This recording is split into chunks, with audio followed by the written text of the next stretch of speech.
Isang malupit na Kapampangan bowler na naman ang ating napitikan mga idol. Player ng Tikas Kapampangan at isang conference MVP ng NBL Pilipinas mga idol na may tangkad na 6-footer at may edad na 21 years old na kayang maging point guard sa loob ng hardcourt at higit sa lahat ay kayang maging pagbalagbagan sa ilalim upang siya ay makapuntos. Mula Guagua, Pampanga mga idol, Lancer Khan na may jersey number 4 sa kanilang kupunan. Mga galawang pang point guard mga idol na walang takot na sumasalaksak sa ilalim kahit malaki pa ang defender na nasa harapan niya mga idol basta ito ay makapuntos. Matapang sa bola at buong buo ang loob ni Idol Lancer sa loob ng hardcourt kaya naman sa kanyang muling pagpuntos ay gumamit pa ito ng pabandang tira. Malupit at idolo ito sa loob ng hardcourt mga idol kaya naman sa muling pagbigay ng alley-oop play ni Santos ay muli itong lumipad upang makapuntos. Bago natin alamin ang kanyang mga background basketball career mga idol ay samahan ninyo muna akong panoorin ang kanyang mga paglipad sa alley-oop play ni Idol Lancer Khan. Kaya naman pala hinirang siyang season MVP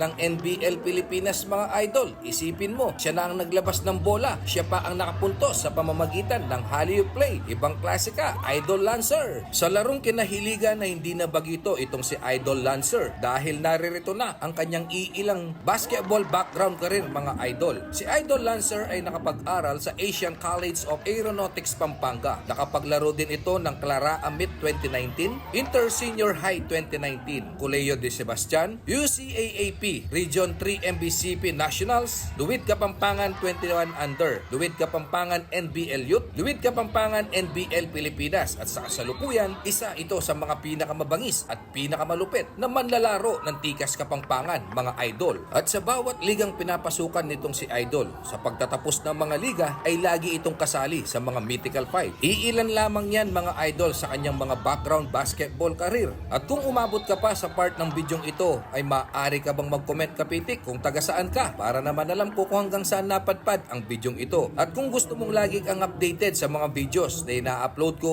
ay huwag mong kalimutan ang mag-like, mag-follow at mag-shares mga idol. Maraming salamat. Sa kanyang pagsalaksak ay muli na naman itong nakapagtala ng foul counted at sa pagtira ng bonus shot, ito ay kanyang naipuntos. Kaya naman napatawag ng timeout nang wala sa oras ang Nueva Ecija. Nakapagbigay din ito ng mabilisang pasa kay Santos at ito ay kanilang naipuntos mga idol. Sa muling pagsalaksak ni Idol Lancer ay talagang babanggain niya ang dapat banggain upang ito ay makakuha ng foul counted at makatira na naman ng bonus shot mga idol. Talagang napakalupit mo sa loob ng hardcourt. Sa pagtira ng bonus shot ay hindi niya naipasok mga idol. Hinirang na best player of the game itong si Idol Lancer Khan noong nakaraang labanan nila ng Parañaque at siya ay nakapagtala ng 46 points, 10 rebounds, 3 assists at 3 steals. Napakalupit, di ba? Ilang Kapampangan bowlers pa kaya ang ating mapipitikan? Kaya naman bilang isang Kapampangan, ibigay po natin ang todo suporta sa Tikas Kapampangan.